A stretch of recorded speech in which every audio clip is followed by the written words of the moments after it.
Well, good morning to you all. It was raining when we got up, and now the sun is shining, and this is a good indication for us to sit here and start our first session number 3. And in this session this morning, we're going to hear 4 papers under the general title of Echoes of Santa Maria, Diasporic Narratives and Political Engagement. And it's my pleasure to introduce the first speaker, asking the first speaker as well as the other 3 speakers to speak for about 15 minutes, and I'll be fairly strict so that we have enough time for Q&A. Our first speaker is Paulo Teodoro de Matos.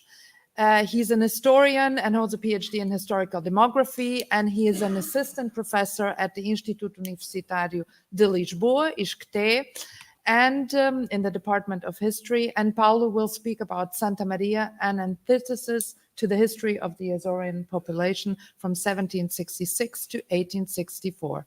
Paulo, the floor is yours. I know you have a PowerPoint presentation. 15 minutes.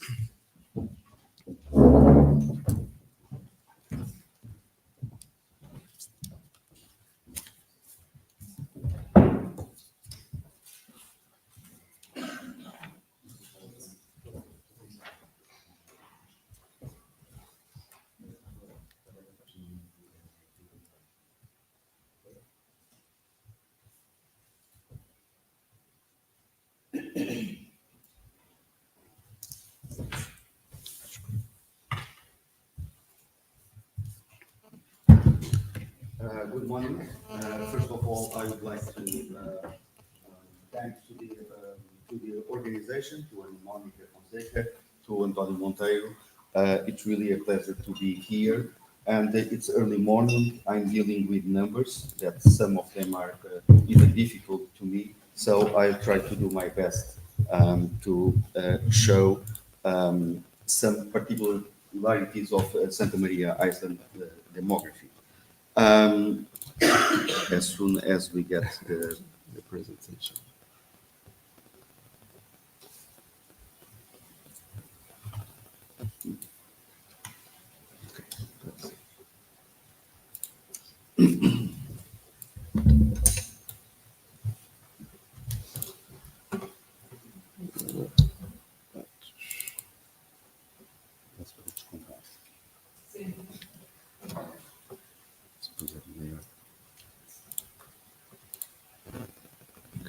Quer usar o Potter? Sim, queria ver tudo sem estas coisas.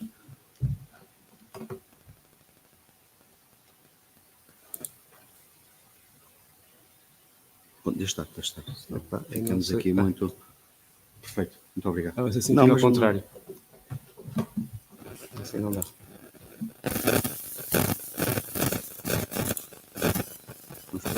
Sim, perfeito. Pode ser assim. Vai vendo aqui e depois das setas para frente e para trás. Muito bem. So, as the title suggests, this presentation questions whether the demographic history of Santa Maria constitutes an antithesis to the demographic trends of the archipelago. Well, of course, this is not so much a question, but a statement, as the cycles of expansion and contraction in Santa Maria diverge and even oppose to those of the archipelago. Thus, our historical problem here can be posed as follows. What historical conditions can explain such a significant population decline from 1776 up to 1820, followed by a period of sharp increase in the population? So, in this presentation, I will attempt to point out some possibilities based on the analysis of the data, demographic data, and the literature. But first, why is it important to study the demography of Santa Maria between 1776 and the first modern census in 1864? First, because little attention has been given to Santa Maria demography, even though it represented a periphery within the Azores. More importantly, it was a periphery quite distinct from the others. Its proximity to São Miguel, the economic motor of the archipelago since the late 18th century, provided different development opportunities to Santa Maria that, in my opinion, deserves exploration. And we can mention here the clay exportation, the ceramic exportation, the orange exportation, etc., etc.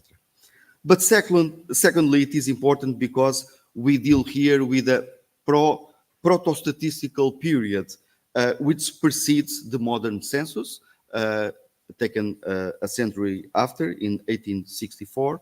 And so I want to mention that the Azores archipelago is the Atlantic region for which you have the largest quantity and highest quality of population statistical tables. Therefore, it is possible to trace Santa Maria demographic evolution with a certain degree of accuracy. Now, only just a brief note on the sources for the Ancien Regime period, and I should say that I mostly deal with aggregate data. We have those population tables by the Royal Order of 1776 that were, this order was dispatched for all the Portuguese governors overseas. We have 15 tables. For the second part of the Ancien Regime, we deal only with 8 tables, but they are very complete and have very details on age groups and marital status, and of course we can calculate a life expectancy, etc. And finally, with liberal state, 1835, we have a series, but unfortunately very incomplete. The question is that the details are lesser than the others, unfortunately. So just to give you an idea, I'm far away from, but this is a population chart from the early period, 1788, I believe, for Espírito Santo. So this is a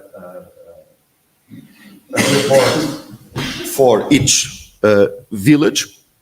And then, as I have showed, we have more detailed data for the early 19th century, and those maps are mostly housed at the Arquivo Histórico Ultramarino, and most of them in Biblioteca Pública e Arquivo Regional Luís Silva Ribeiro in Angra Terceira. So we can say that there is plenty of documentation, not only for Santa Maria, of course, but the whole archipelago. And I just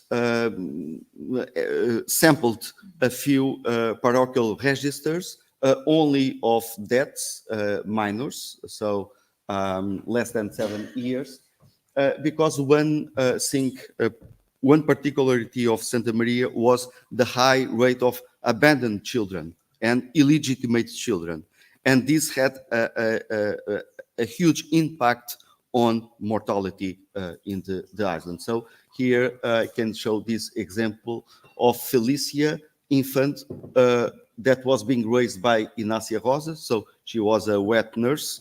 And of course, she died with 1 year and a half. And so we have this information in a very systematic way.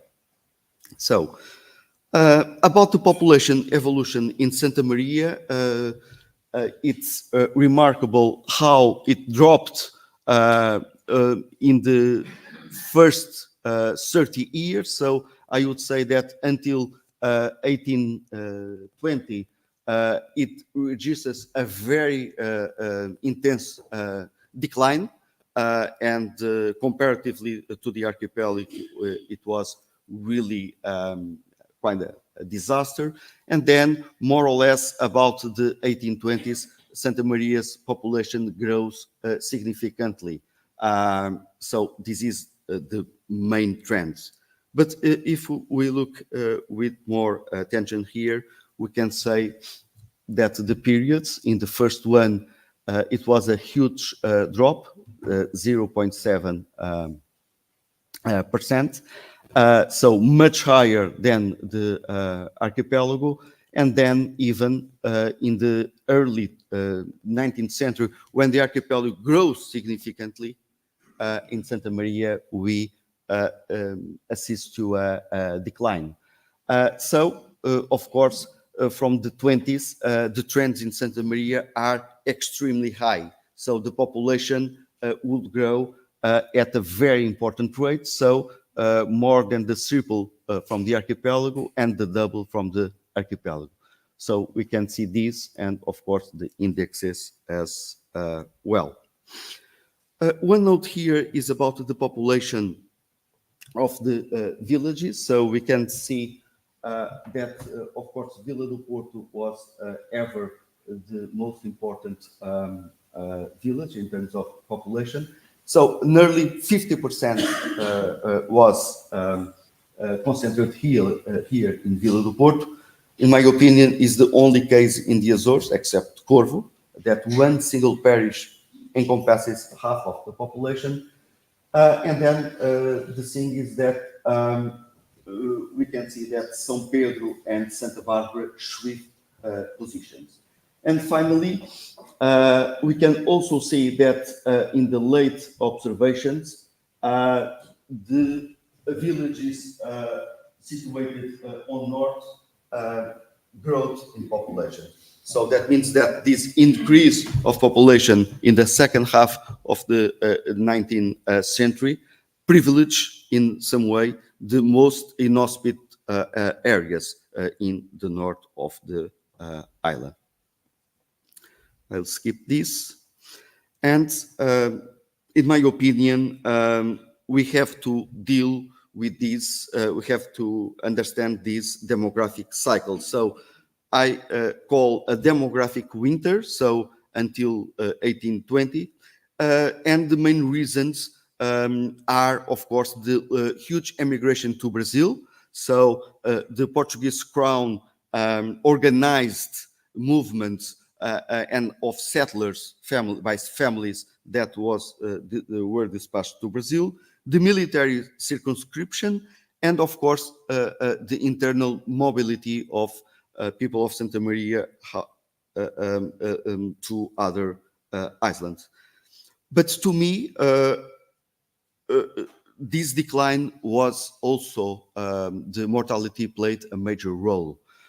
Santa Maria has one of the most striking mortality levels, and of course to that contributed a lot the number of abandoned children, because their mortality was quite high.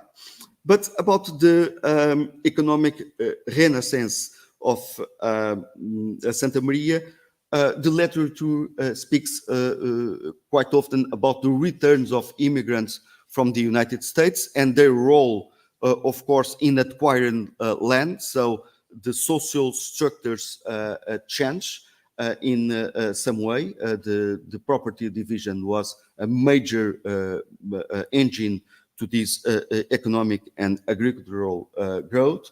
And of course, there is documented new agricultural exploitations techniques in Santa Maria with fertilizants, etc. And of course, the ceramics and the clay, lime shipbuilding also raised an important growth in interest in the mid 19th century. So I just then maybe skip this. And to me, this graph is probably the most important to note. We can understand two different periods here. That sharp decline from the 1776 up to 1820 is documented by a proximity between births and deaths. And we can see that quite often the deaths surpassed the births. So we have small crisis, demographic crisis. And in the second period, 1814 to the end, except the debt crisis in 1857, there is a very interesting reality. The fertility raised a lot and the mortality decreased. So what can explain this mortality decline? To me, it is not about only better conditions, but it has to do with maybe alterations in mentality or social behavior. Because we can note that in the 1820s, the number of abandoned children drops dramatically. And I have ideas, but I don't have any justification to that. So we can see that in the first graph, the number of abandoned children. Okay, the number of the abandoned children was absolutely high. In some years, it was even more than 70%. And so for the first period, we had about 40% of abandoned children in the overall number of minors, less than 7. And of course, this proportion dropped in the second period. So I would say that is about 15%. So a decrease from 40 to 15. And this was one important explanation to the rise of population in Santa Maria.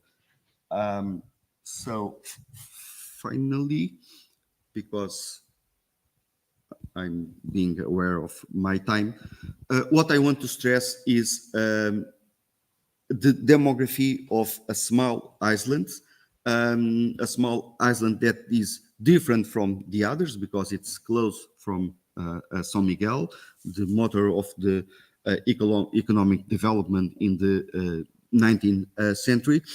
I can say that generally Santa Maria follows the same lines of the archipelago, but the cycles are quite different.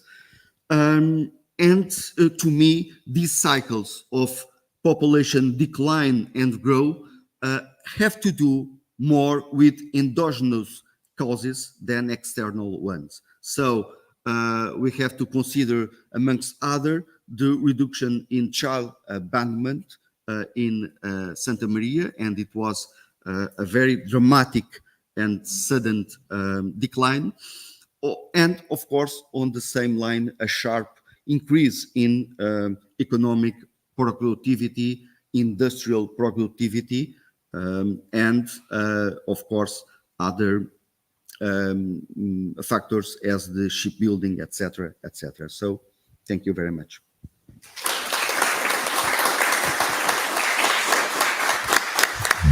Thank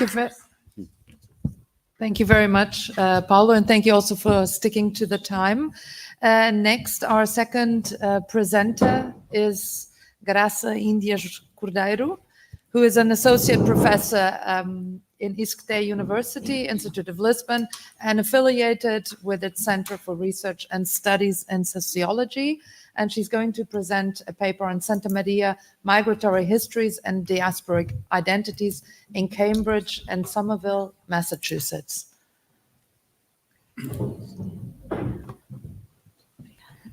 The floor is yours. Thank you. Good morning, everybody. It's okay, the sound?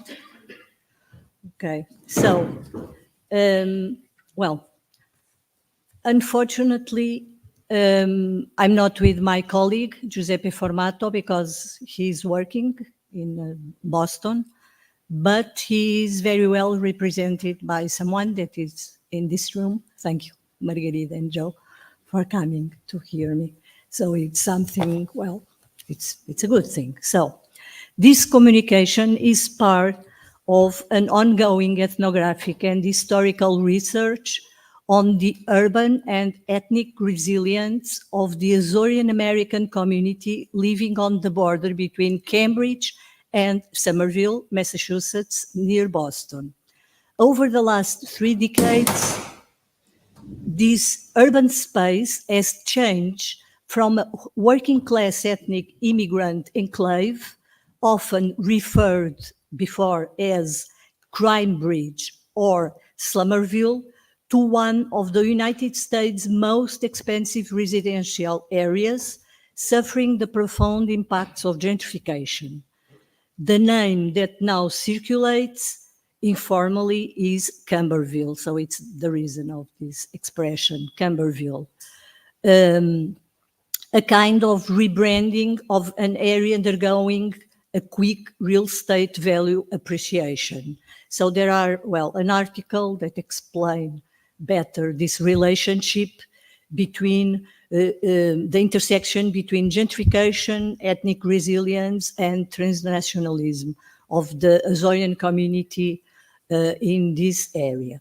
So this term, resilience, is used in a dual sense, in the sense that a significant portion of the community's residents have managed to resist displacement to more peripheral areas, and ethnic resilience in the sense that Azorean identity has been maintained in this territory, both locally and transnationally, supported by networks of family and community ties that operate on multiple levels, from the micro-local street neighborhood to the greater Boston area, extending beyond the state of Massachusetts to Canada, other states, and Santa Maria and the archipelago of Azores.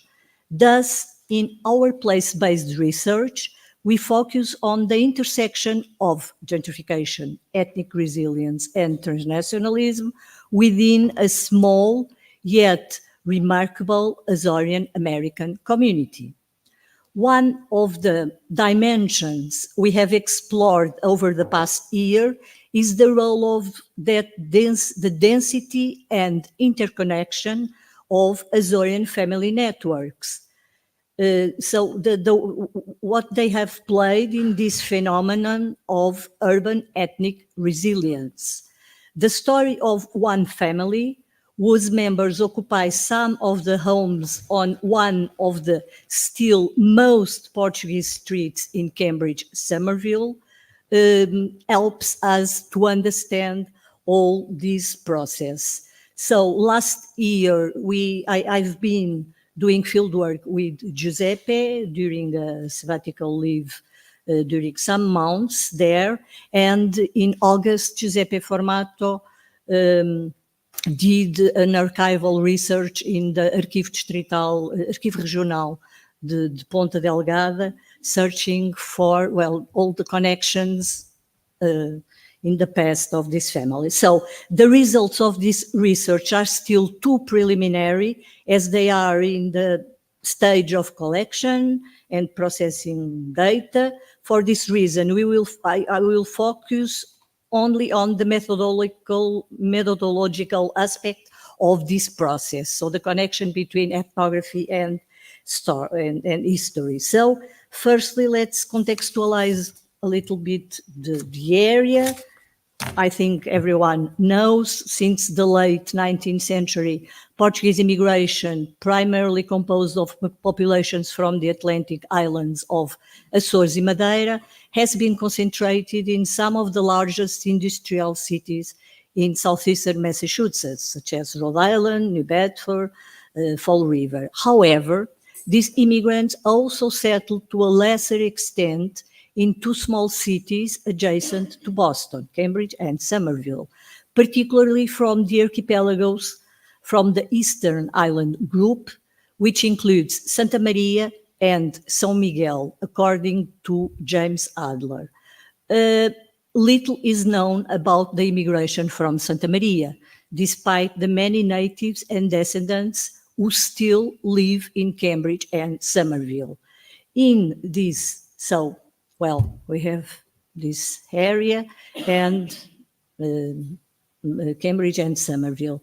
In this area, the most preeminent presence is concentrated in a small zone straddling the border between these two cities, between Himam Square, in the, well, here, and the St. Anthony Church. So we can know that this is the area where there are still Portuguese, Azorean American people living, and we will focus on one and two of these streets with a greater concentration. So let's go to the methodology. So, well, this is some pictures taken from some feasts and celebrations, not so visible in the public space. So all these things are much more private or semi-private because it's in clubs, in church, and a lot of conviviality inside homes, of course. So let's see methodology. This collaborative research was born from the meeting of me and Giuseppe Formato about 10 years ago at the festival at St. Anthony Church, when I was conducting fieldwork on Portuguese speakers, and Giuseppe was assisting the organization of the Boston Portuguese Festival with a grant from the Camões Institute, and also dancing with Corações Lusíadas. We can see here Giuseppe, well, 10 years ago, is not doing this no more, while also teaching Giuseppe Portuguese at Somerville High School and working on his PhD on the relationship between teaching Portuguese language variants and sociocultural identity. However, it wasn't until, since 2019, during my stay at UMass Lowell as a visiting professor, that we began a joint research project that has since evolved across several fronts or dimensions of analysis. So the fact that Giuseppe was born and raised in Cambridge facilitated access to the everyday life of the community with its less visible public celebrations and personal and family memories. His mother immigrated at the age of 2 in 1960, along with her parents and 2 sisters, all born in the parish of São Pedro, Santa Maria, although his maternal great-grandmother, so his mother's mother, was born in Cambridge in 1909, following the immigration of his great-great-grandfather from Santa Maria, São Pedro or Assunção in the early 20th century. I'm almost connecting with the data that Paulo is showing. It's amazing because we never talked about this. So, in short, we can say that this research is multidisciplinary. It's a multidisciplinary approach situated at the intersection of anthropology, history and sociolinguistics in a mix of ethnographic research, including oral history, document and archival research, and the exploration of tangible and intangible memories, such as artifacts, documents, shared narratives, and storytelling. A diversity of sources includes official and personal documents, a multiplicity of narratives and cultural artifacts collected through the combination of ethnographic fieldwork, oral history interviews, historical archive research, both, focus more on local newspapers about events and clubs history, so more institutional history, and parish and civil birth, marriage, and death records, trying to find some, connections in these families. So we would like only to show 2 short examples with an example of this, the case of one family that we are studying, the Monteiro Cabral family, and other case is the community festivals and celebrations. So the case of, this is the great grandmother of Giuseppe, Belmira Almeida. She has three names because, well, in Portuguese documents, she returned to Santa Maria. 4 minutes? Okay, so I'm almost. When she returned, well, she was born in United States, named as Palmira. So she returned to Santa Maria, and cédula, the first cédula pessoal, the name is Belmira. And there are other documents where the name is Almira. So we think that this is more common than we think. So we are crossing American records and Portuguese records, and people knows these records, so it has implications in the self-identity and all these things. So, and she met her husband, João Monteiro Tavares, in Santa Maria. Through João Monteiro Tavares, we can do all the line before.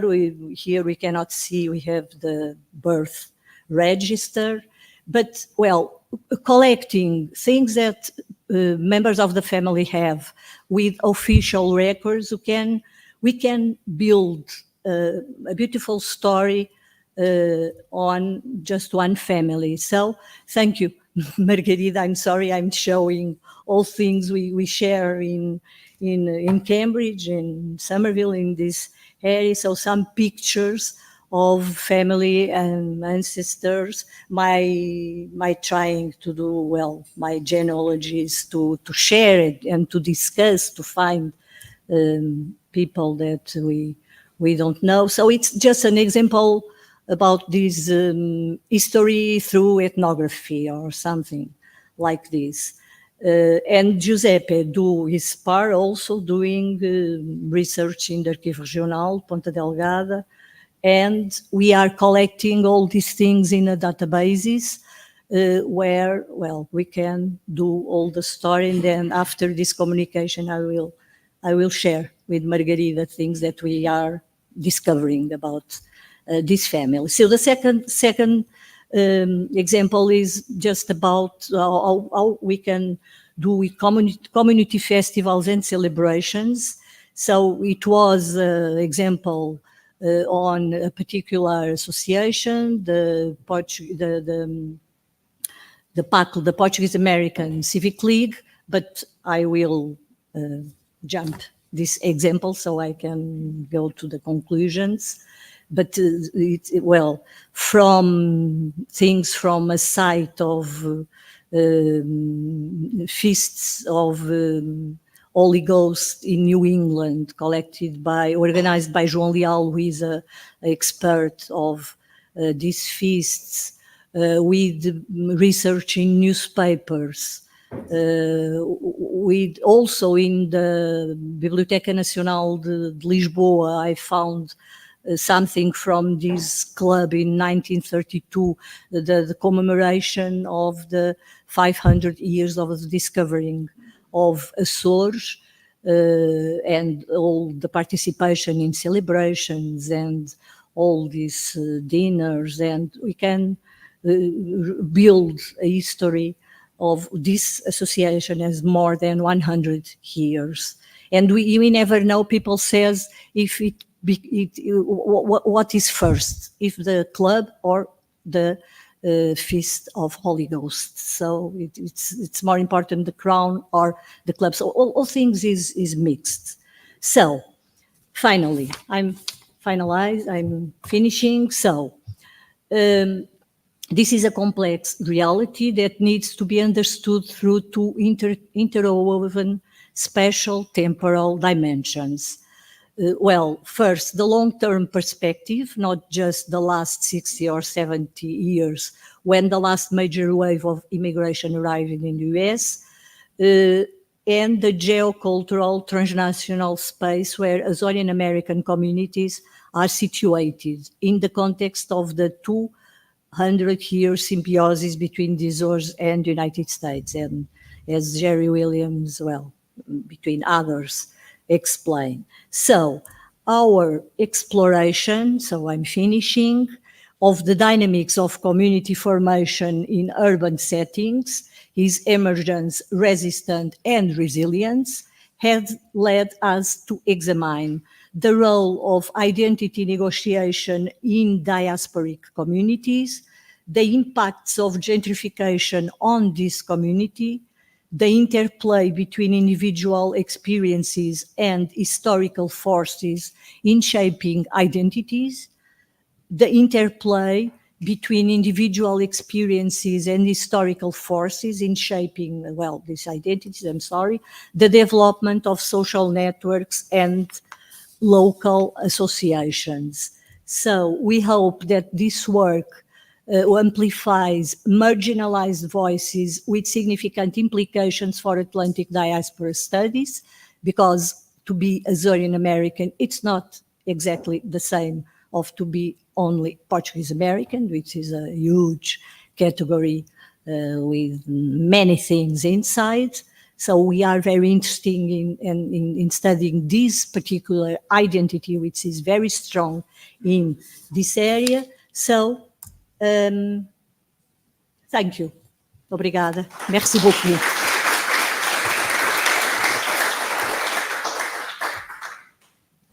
Thank you very much, Graça, and thank you also for sticking to the time. You're making my job easy, so thank you very much. And we'll continue with our third speaker, Dulce Maria Scott. Dulce Maria Scott is a full professor and chair of the Department of Social Work and Criminal Justice at Anderson University in Indiana, United States. And today she will speak on Beyond Stereotypes, exploring Portuguese American political engagement in Rhode Island and Massachusetts. Hopefully the PowerPoint will be on in a second.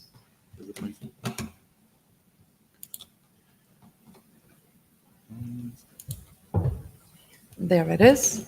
The floor is yours. Good morning. There has been an assumption that Portuguese Americans are not that involved in politics in the United States. And this is a sample of the questions that I've been asked throughout the years about the Portuguese Americans and their political involvement. And when I managed to say, well, there's quite a bit of them, and then the next question that I get is, well, that's a recent thing, isn't it? Well, the data that I have collected shows that Portuguese Americans are not and have not been apolitical. They have a long history of political involvement in the United States, and in favorable structural contexts, they have attained a very high level of political incorporation. These are images of the state houses that house the legislative body at the state level. And my presentation is going to focus on the incorporation of Portuguese Americans into these legislative bodies. These charts here show the number of Portuguese Americans that served in the houses of each state. And you can see they start early in 1930s, 20s and 30s. And you see that although there has been an increase recently, let's say in Massachusetts, that is not much higher than it was in the 1970s.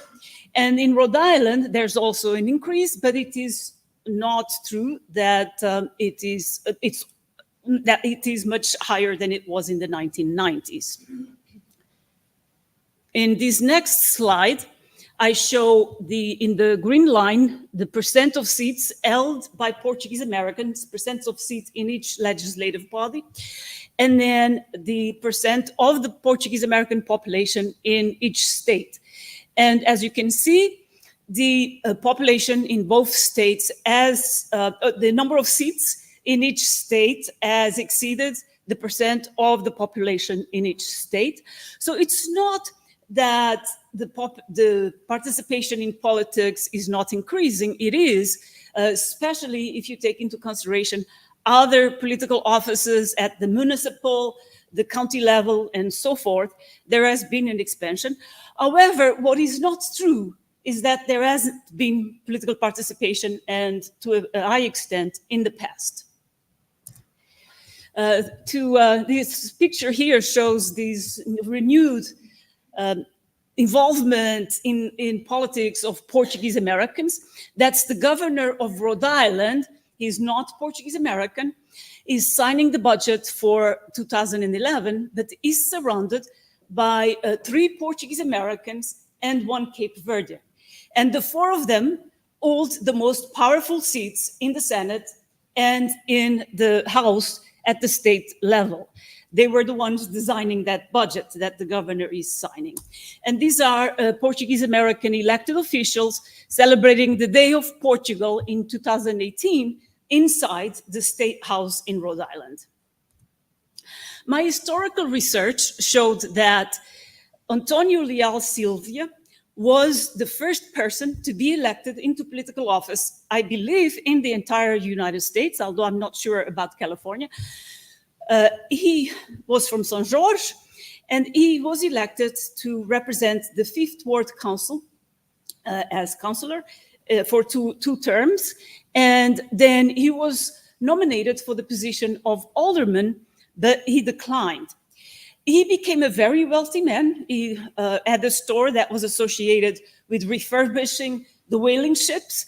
And as a very wealthy person, he contributed quite a bit of money to the creation of the first institutions of the city, of the Portuguese American community in the city of New Bedford. The Portuguese Church, the civil society, the Mount Pio Society, that I believe is still in existence, but I'm not sure. However, with him not accepting the nomination for alderman, it's going to be 20 years before we begin to have regular elections of Portuguese Americans to the city council. And this is the man that was elected in 1895. And there are other notable people between then and the 1920s that I do not have time to mention in this presentation. But New Bedford was a very wealthy city because of whaling, and the Portuguese were doing quite well in whaling. So they had highly educated children, doctors, lawyers, and so forth.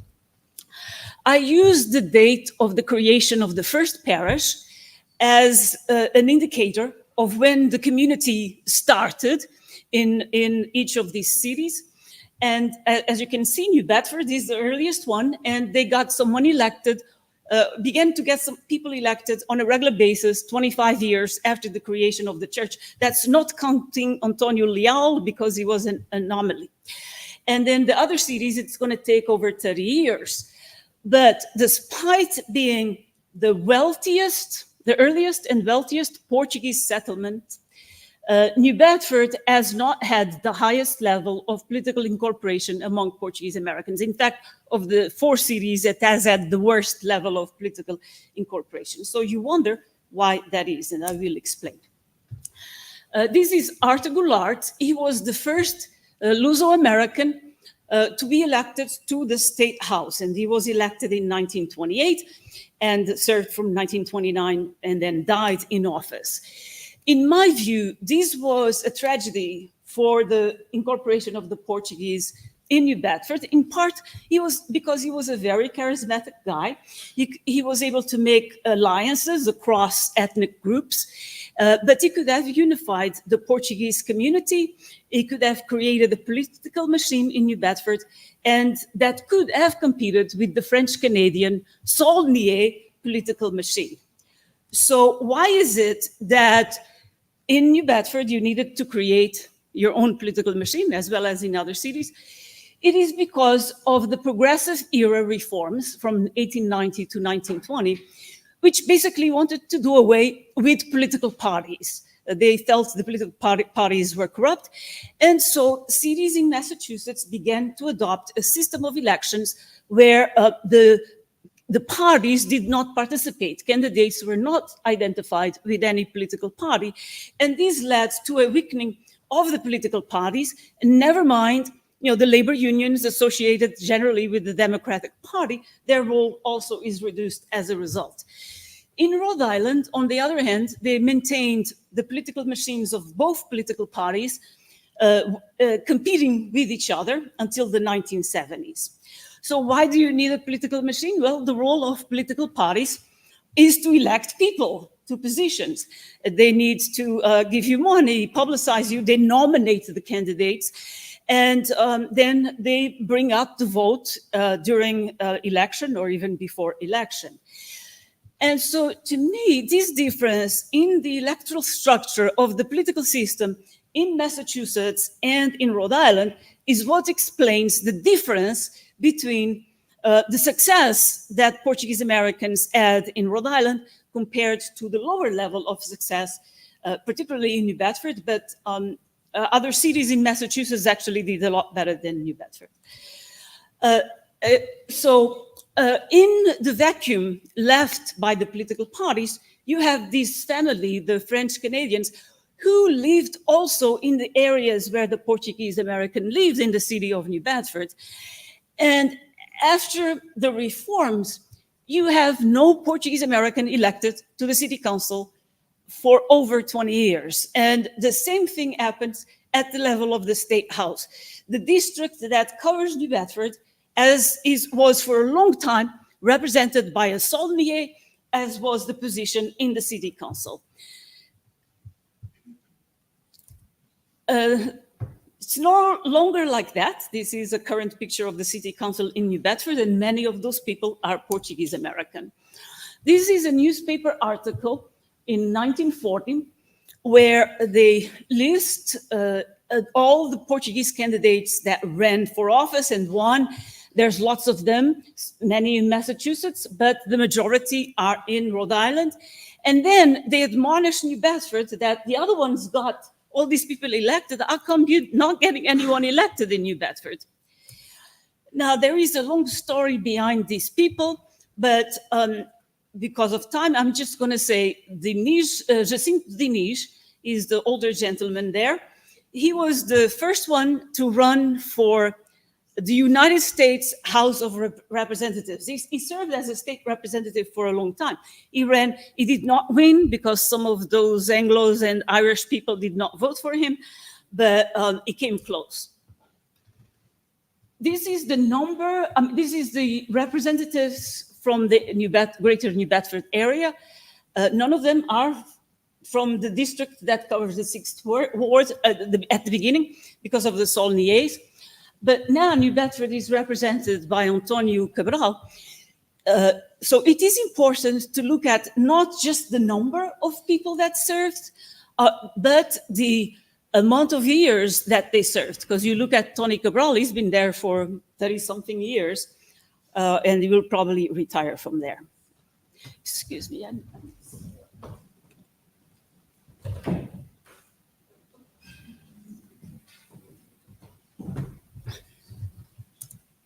So due to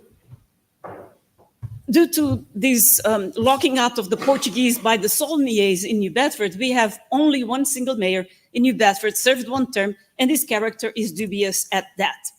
Now, moving to Fall River, they elected their first representative to the State House in 1945. That's about 27 years after New Bedford. And the seat of senator has been occupied by a Portuguese American since 1996. And in Fall River, they had a lot of success electing Portuguese mayors.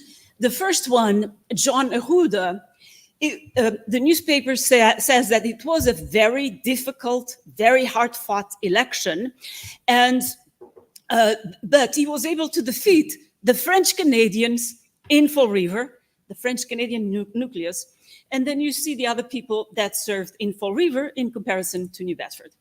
And then in Taunton, they began electing people to the State House in 1955. That's 10 years after Fall River, 27 after New Bedford. And the other thing is that the senator's position is also occupied by a Portuguese American since the 1993. They've also had a lot of success in electing mayors. And these are people from other areas of Massachusetts, not a lot of them because the population is concentrated in Bristol County, where the 3 cities that I mentioned are located. Before I go into East Providence, again, the creation of the parish, and then when they elected a person to the state house, and you see that East Providence was in 25 years, whereas the other cities was in over 50 years.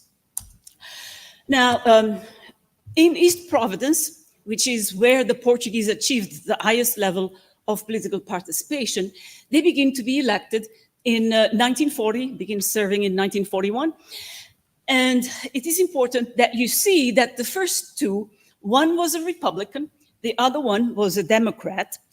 And Paulo Teodoro said that he thinks that the vacuum created by World War II, with the American men going to the war and not coming back, provided the opportunity for them to be elected. And I think there is something to that argument, but I don't have time to explain. But to me, the most important reason that they were elected was the political system in Rhode Island, which was a competitive partisan system. And so if I am a Democrat and there's those Portuguese people over there in East Providence, how can I get their vote? Not only for the city, the area where they are located, but for statewide offices, for the United States senator and House of Representatives, for governor. So I'm going to nominate one of them. And if I am a Republican and I'm competing with the Democrats, I also want the vote of those Portuguese people over there. So I'm going to nominate one of them also. And this is what happened. And although there are other reasons, okay. But the major accomplishment in East Providence is that for 60 years, the same Senate seat is passed from one Portuguese person to another. This is not done in any of the other cities, just East Providence. I have Paul Moura, but he's in a different district. So these are those 5 senators. And when Paulo Teodoro decided to run for a state-level office and his Senate seat became available, there was an Italian-American that came to these men and told them, well, you should support me. I'm going to run for the seat. And you should support me because I'm married to a Portuguese woman. But that wasn't good enough. And they went with Daniel, although they were apprehensive about Daniel because he was a very young man. So these are the representatives from East Providence. And now East Providence then became a city. Eventually, it began to have a mayor, and that guy is Portuguese American. These are senators from other area of Rhode Island, beginning to serve in also 1941 to the Senate, 37 to the House. These are representatives from other areas of Rhode Island. There's so many of them that I needed 2 slides. And then, so what explains this extreme success in East Providence? I already talked about the competitive party system, but the next thing is a very strong labor movement where Portuguese Americans became union leaders and developed leadership skills that they would need to then run for higher office, strong community organizations, and the concentration of Portuguese voters in small districts. I want to highlight 2 labor leaders, but particularly Lewis. The article says, Lewis está contente, he's happy. Well, why is he happy? Because he was the labor leader in Providence, in Rhode Island. He went down to Washington to negotiate on behalf of the union, and he got great results. So he came back very happy. He was also the first campaign manager for the very famous Senator Claiborne Pell, and which is an amazing thing. Then this, you can read there what I was told in an interview that I had with a union leader, and at that time in 2011, that man was from the Azores, and he was the leader of the labor movement in Rhode Island, and at the same time, the leader of the Democratic Party in Rhode Island was a Portuguese American man. So they were leading the issue. The church does not support candidates, but it's a place where people can go campaign and persuade people to vote for them. All of them were members of the Portuguese church in East Providence. But the main institution is Phillip Street Hall.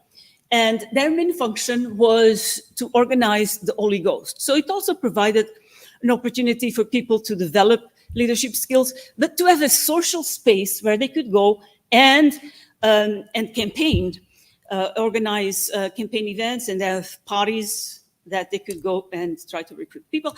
And then the concentration in small, in the districts that they were running from. That this is here, it's Bristol is down below, and this Providence is that smaller area there.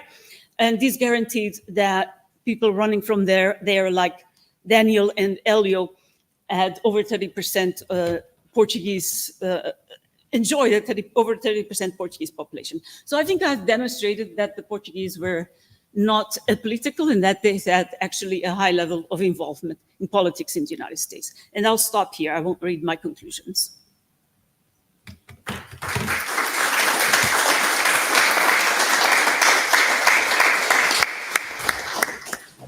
Thank you, Dulce. I think we can all sense how partially frustrating it is. We prepare the papers and then we think we have all the time in the world to speak, but of course we need to stick to these 15, 16 minutes. So thank you very much, Dulce. And now finally, but certainly not least, Diniz Borges is our fourth speaker. Diniz teaches and researches modern and classical languages and literatures at California State University, Fresno. And today his paper will deal or is entitled Ink Trails, Exploring Literary Translation as a Means of Cultural Exchange and Social Capital Between the Azores and North America. Diniz, the floor is yours. Muito obrigado. Thank you. I don't have a PowerPoint, so isto vai, como se diz em português, a seco. So good morning to everyone. Thank you. Bom dia. Thank you. It's a big thanks to Monica and Antonio, the entire staff, the Public Library, for the opportunity. Congratulate all the presenters, the colleagues on this panel. Excellent presentations, as well as those that I was able to attend yesterday and obviously throughout the day today. I want a big shout out. I think it's important for the tech folks there in the back because always yeah, please don't be shy. Go ahead and applaud for about a minute. Patrícia will give it to me back later on as my time.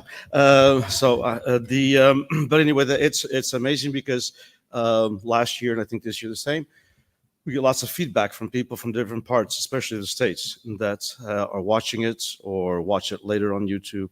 And so, I mean, the pandemic should have at least taught us that it's important to go beyond the physical space that we are in. And so, again, thank you. Thanks so much to the folks. I wanted to, I realize that I'm the last one before the coffee break. So, you know, I'm from the island of Terceira, so I'm the fourth one, o quarto touro a ser corrido. And everybody is already thinking about the quinto touro, which is you go and eat and drink. So I'll try to do this as briefly as I can. I also was intrigued by Dulce's presentation, especially when she said Diniz. She forgot to mention the guy's first name and then looked and said is the oldest person on there. And I looked around and I said, gosh, she's right, I am. And just to add to one thing to Dulce's presentation, in California, the same thing. We don't have the research. We have research done, a fabulous book that was published by Flad, when Flad published books, and it was about the Portuguese and the California legislative process. And it was done by Al Graves, and he did a great job. And, you know, our first one was elected in 1900 to the state capital, João Matos, from Fayal Island. But we don't have, there were probably lots of mayors and lots of people at the local office in the 1800s. There had to be because they were all over, but the research has not been done. So it'd be a great project for a student who wants to do a master's on it. And we have a few openings at California State University, Fresno. Anyway, my talk is on called Ink Trails. And so I'm going to skip a few parts of the theoretical aspect so I can try to get all this done before Patrícia gives me the eye and tells me, oh, yeah, that eye right there. So in an ever-changing world, the Azores, with its strategic location and rich cultural and literary tradition, can and should be a privileged center that bridges Europe and North America. Literature, in its unique way, conveys stories and serves as a powerful unifier of cultures, facilitating understanding, preserving heritage, and fostering social connections across geographic boundaries. The role of literary translation in preserving heritage is not just crucial, it's urgent, as it ensures that the rich cultural and literary tradition of this archipelago is not lost in the process of cultural exchange. Through soft power and diplomacy, various countries have often used literary translation as a form of cultural diplomacy to promote their cultural values and strengthen international relations. The Azores, with a diaspora in North America that surpasses the island's current population by 4 times, we have a unique opportunity to play a significant role in this process. By creating, through literary translation of the classics and contemporary writers, a rare window into the universality of the autonomous region.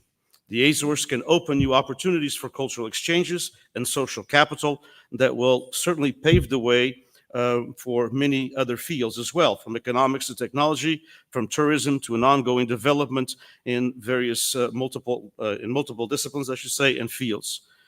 For the Azores, these ink trails can lead to a cultural exchange and preservation, constructing communities and networks, economic, social opportunities, representation, and certainly visibility. I have a big part here on more a theoretical part on literary translation. I'll just read just a couple parts here. At its core, because I think everybody knows, so it's kind of obvious, literary translations are a fascinating interplay of language, cultures, and imagination.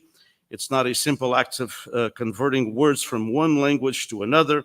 It's about capturing a text's essence, nuances, and the beauty, and faithfully reproducing it in a different linguistic and cultural context. Gilbert Hyatt noted, and I quote, "A translation is not a mirror, it's a window." This complexity is further understood by the fact that translation in an intercultural activity as it is interlinguistic. So not just interlinguistic, but also intercultural. Professor Mohammad Chatut correctly observed, and I quote, "The notion of translation cannot be conceived without imagining the relationship between cultures in a cosmopolitan world. A relationship, exchanges, and transfers give each culture its identity and common character. The transformative power of literary translation is immense, inspiring hope and opening new horizons for cultural exchange and understanding. It is this transformative power that can inspire us, fill us with hope, and open new horizons for cultural exchange and understanding, igniting a sense of inspiration in the audience," end quote. And so one of the critical aspects of literary translation, of course, is the weighty responsibility of understanding the cultural context of the original work. Translators must dive deeply into the original text, understanding a linear reading and the underlining themes, cultural references, and stylistic elements. The importance of this understanding cannot be overstated, as it adds depth and richness to the process of literary translations.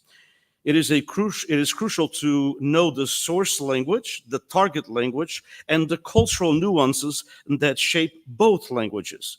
This requires not just fluency, but also a keen awareness of historical, social, and cultural contexts in which the original work was written and being translated. As Edith Grossman put it, translation is a journey not only from one language to another, but also from one culture to another. And I'm going to skip that part to go down to something that, and I continue a little bit more about what a literary translation is and some of the theories behind it, to talk about a few points, which is there are 4 areas to consider as we move forward in a new direction that must be taken concerning the Azorean diaspora and the countless opportunities through literary translation and social capital.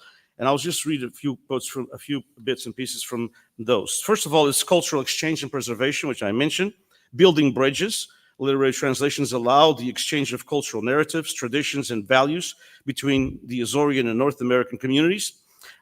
Preservation of identity, as for Azorean immigrants and their descendants in North America. Translated literature can serve as a means of preserving and reconnecting with their cultural identity. This connection can be critical in maintaining a sense of heritage and belonging both in the American and Canadian multicultural societies. Building communities and networks, community solidarity, shared literary experiences can help build a sense of community amongst the Azorean immigrants and their descendants in North America. And intercultural dialogue, translations foster dialogue within the Azorean community, between Azoreans and the broader North American population. And of course, this dialogue can lead to mutual understanding, cooperation, collaboration across many cultural lines. 3 is economic and social opportunities. And in that aspect, literary markets and careers. So translating Azorean literature can open new markets for authors and publishers, providing economic opportunity for both the Azores and North America. And educational and scholarly exchange. Translated works can also be used in educational institutions across North America, promoting academic interest in the Azorean culture, history, and language. Can lead to partnerships and new opportunities in both sides of the Atlantic. Representation and visibility is number 4. So cultural representation by translating Azorean lit into English or other languages spoken in North America, the Azores gain visibility on a global stage. And this representation can challenge stereotypes, can promote diversity, and enrich the multicultural fabric of North America. And empowerment. Literature can empower marginalized communities by giving them a voice through translation. The unique experiences and perspectives of the Azorean people can reach a wider audience, contributing to the broader discovery of identity, migration, and cultural diversity. So in the Azores, in the new Azores, as I hear every time I come here, facing the world and receiving thousands of visitors, literary translation can have a twofold importance. First, to take the extraordinary literary creativity of these islands to other levels, to those who visit us from various parts of the world and whose lingua franca is English. And secondly, because there are more than, as I said, 1 million Azorean descendants in the United States, Canada, and Bermuda, to be obviously the natural bridge with the diaspora. For this to happen, there are several measures that we could all implement that would help this process. And although literary translations and publications from Portuguese and Azorean authors in North America have a very long history, which I'm not going to go into here, it was indeed the establishment of Gavia Brown, and I'm so happy that Onésimo's here, under the vision and the inspiration of Onésimo Almeida, that the translation and publishing of Azorean authors have a consistent presence in the American world. For that, we always should be and will be, I am, eternally grateful to Onésimo for his vision, his tenacity, and from what he did for so many years, we all saw inspiration for some of the work that we're doing. Now I'd like to give Onésimo a big hand for this pioneering.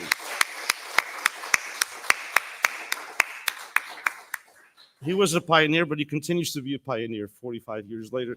He continues to be a pioneer in many areas. So what are the action items that I propose, of this, and I will end soon. I hope I'm still in my time. So there's quite a few of them, but I'll go just through a couple of them to kind of take the theme of the forum, One Atlantic and Many Opportunities, and the need to value diversity in the age of competition. So number 1, create grants for literary translations with a bridge on the other side of the Atlantic with universities that publish literary works in translation so that these can be collaborative translations with reviewers linked to the American world. Number 2, focus on translating works by authors of our canon, but also emphasize younger authors who take some literary challenges and translate them, the current creators, into English as well. Number 3, translate literary works and other genres such as history, social sciences, and also investigative journalism. There's a bit of that being done, not as much as it used to be, but there's still a bit of that being done in the Azores. Stories that are interested to both sides. Establish a partnership between regional directors for tourism, culture, and communities. Too bad the secretary's not here. To distribute translated books locally. Also, more books on translation should be found in the stores in Azorean airports, for example, and in airports in countries that we have a connection with. If we have a flight from Copenhagen, why not talk to the local bookstore and have a few Azorean books in English? There's plenty for people to choose from. That wasn't the case before Onésimo started, but there's plenty of them now. Supports also works by purchasing a series of books to be offered to universities with Portuguese language and culture courses in the USA and Canada through government agencies that have that responsibility. offer a small number accompanied by a complete catalog and information on buying everything translated in the Azores into English.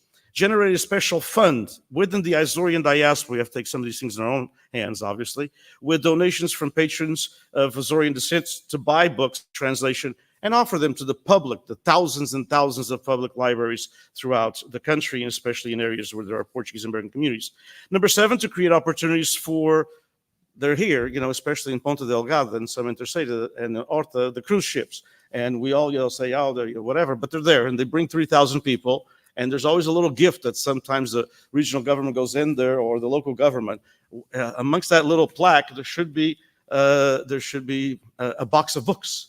All these cruise ships have libraries, and people need something to read on their way back. They're going to be going back to America for another 4 days, or the other way around, a couple of days. And a lot of them is an older population that reads. Obviously, they may not all speak English, but the language that they read in, they all do, is in English.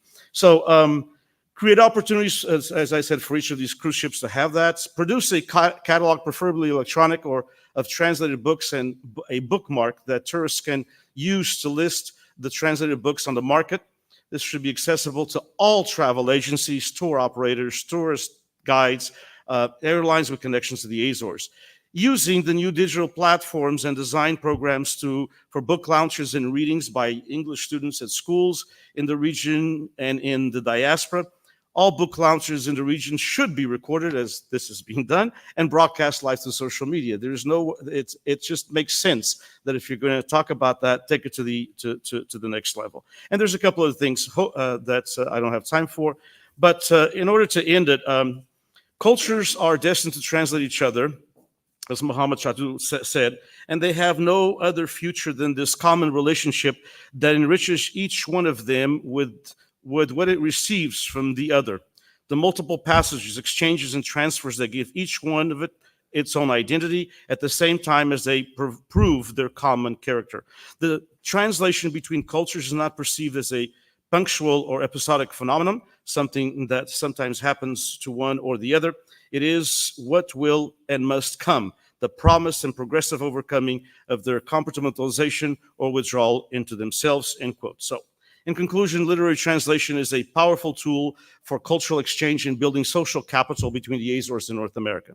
By making the rich literary tradition of the Azores accessible to a broader audience, translation fosters understanding, preserves heritage, and creates new social and economic opportunities. Despite the challenges, the rewards of such exchanges can be profound, deepening the connections between the Azorean diaspora and the broader North American society, while enriching the literary landscape with new voices and perspectives. The possibilities are endless. Translating, publishing, and distributing Azorean literature works and intertwining them with the creativity of the Portuguese American and Portuguese Canadian worlds acts as a much needed bridge that facilitates a two-way exchange between cultures, enriching both the source and the target cultures, and contributes to a much more interconnected and empathetic global community. Thanks so much. Muito obrigado.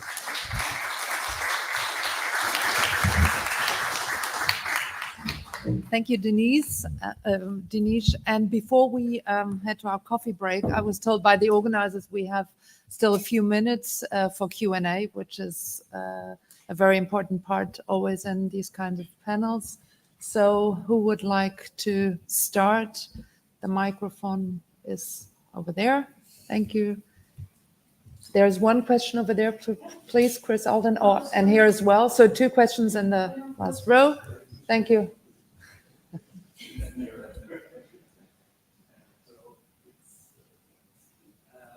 Question for Paulo.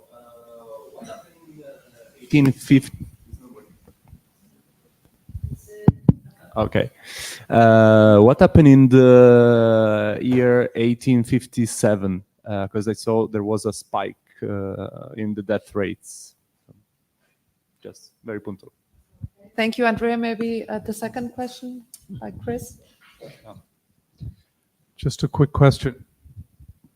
Can you hear me with this? Quick question. Having lived in Somerville Graduate School for 6 years, I wanted to ask, there were restaurants and places like that were places where they would have traditional, they bring the fadistas around who were touring the country and all There was a sort of, this is 1980s, so it was a sort of reification of culture in those settings. I'm just wondering if, and I know for Chinese diasporas, the restaurant is the place. You go to meet, do deals, everything. I'm wondering if the restaurant, you tend to focus on the church and things like that. I wondered if the restaurant as a place or a cafe is where that fits into the picture. Thank you. We have one more question by Katja. Yeah. Okay.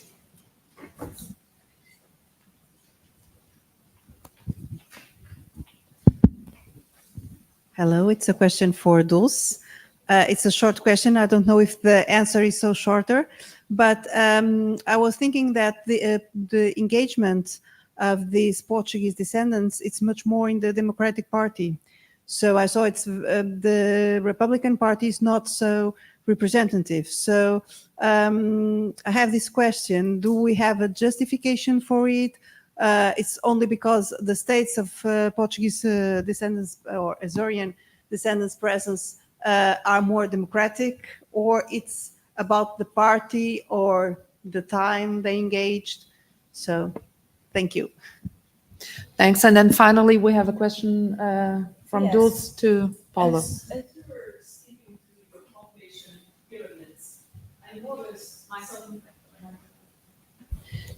As you were skipping through your population pyramids, I noticed some huge gender imbalances, right? I couldn't see the date because you went very fast, but I was wondering if you had correlated those gender imbalances to both the illegitimacy in births, as well as the mortality in your study. Okay, so first question, Paulo, maybe you also want to answer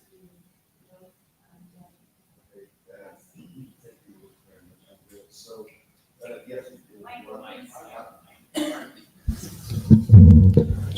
thank you very much for your question. In fact, there is a peak in 1857. I didn't know, but I'm quite sure it was contagious disease like yellow fever. So we had a huge break in Lisbon. And so the kind of things normally it is from epidemics. But in a general standards, it was only a case of for those years. So that's why I didn't pay much attention, because it was an accident. Okay. And Dulce, thank you for your question. Well, I skipped. I was a little bit nervous that I could take a long time explaining the general imbalance. But I would say that the illegitimate children and abandoned children didn't account much for that. So their general sex ratio was balanced. So But there was like an absence of men in your pyramids. yes, absence of men, and across time we can see, like in 1864, there is a huge and general imbalance. So this also explains illegitimacy and other demographic behaviors.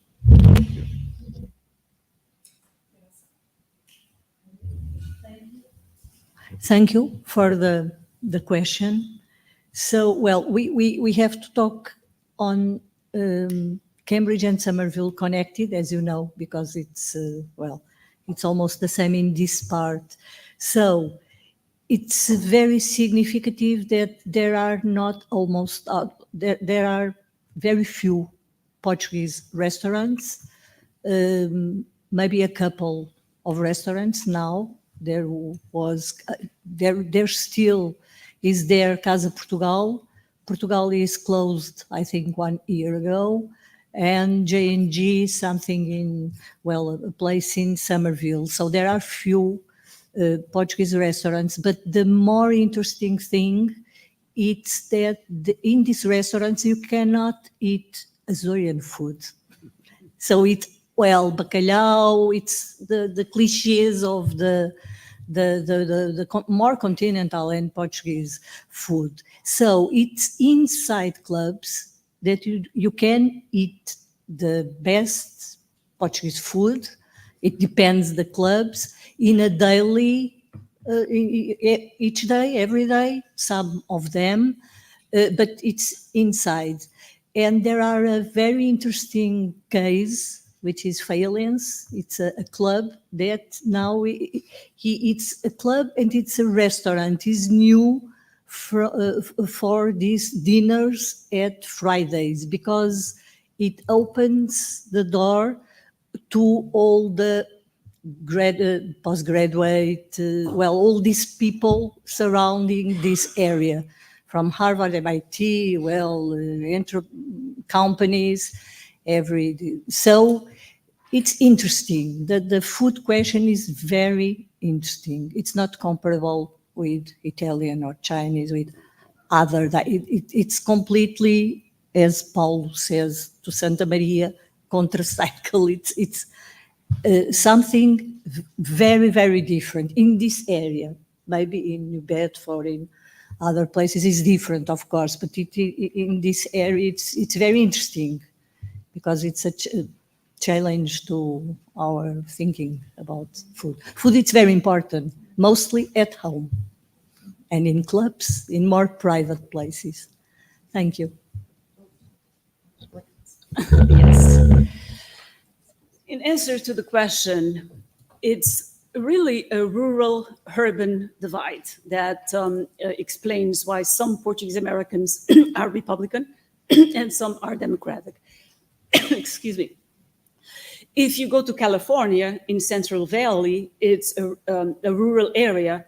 They're all Republicans. Not all, but a large part. That's where more than that, they're Republicans. And in Rhode Island and Massachusetts, they used to have competitive elections there between the Republicans and the Democrats. But as time went on, the Republican Party really declined. And so as the cities industrialized, and then the Portuguese came, they went to work in factories. They were mobilized by the labor unions, which were in association with the Democratic Party. And so if you are in a state where the Democratic Party dominates and you want to be elected, you're going to be running as a Democrat. And I think that explains a lot of it. So I also think that more recently, some Portuguese Americans felt that Trump was attractive to them because of the deindustrialization of America. And remember, after the 1960s, some of the labor force in many of the factories was 90% or more Portuguese. They lost their jobs, and when he promised to bring back industry, they might have found that attractive. But I do believe that currently the majority of Portuguese Americans still identify and vote as Democratic. I don't know if I answered your question. Yeah. Okay. Yeah.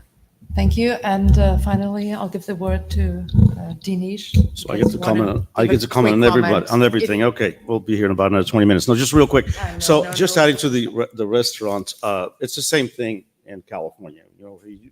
A huge state, and we also the Portuguese organizations serve as a local restaurant by opening up on Fridays or on Thursdays, or some of them every day. So but it's not good as a community mainstreams, because no longer the second and third and fourth generation goes to the Portuguese organization, the Portuguese hall, or the Portuguese soccer club, or whatever. So there has to be some movement there. But just like in that area, it's the same thing. The Portuguese organization has kind of replaced the restaurant, not on a full and every day, although in the small city I live in, there is one soccer club is open every day for lunch. And with Portuguese, with Azorean, with Bifunders and all that kind of stuff. And so the other thing about the California Portuguese American, the voting, and just to give you a California perspective, because although a lot of people in the Central Valley are Republican. It's not just Central Valley, Southern California as well. I mean, there's a big movement in the Portuguese American community, a big Trump movement. There's actually now in a couple of weeks, there's a parade in a little city called Hilmar that has about 8,000 people, and it's the most Portuguese city in the United States. It has 8,000 people, and 58% of them are of Portuguese background. And so it's a big deal, and they have Farmers for Trump. And they're going to have a big display of all this farm equipment and a big parade and everything else. But in California in 2020, 100,000 people voted that are of Portuguese background, 99,000 something. So I'm just going to round up. And 39,000 voted Democrat, and 35,000 voted Republican.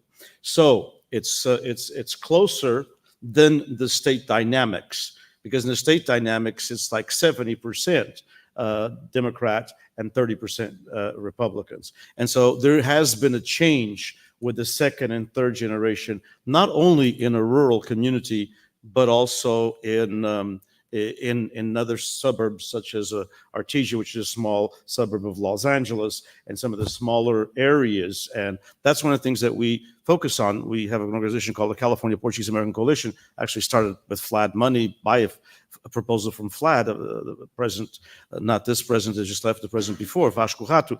And the idea was to elect more people of Portuguese background, independently if they were Republican or if they were Democrat.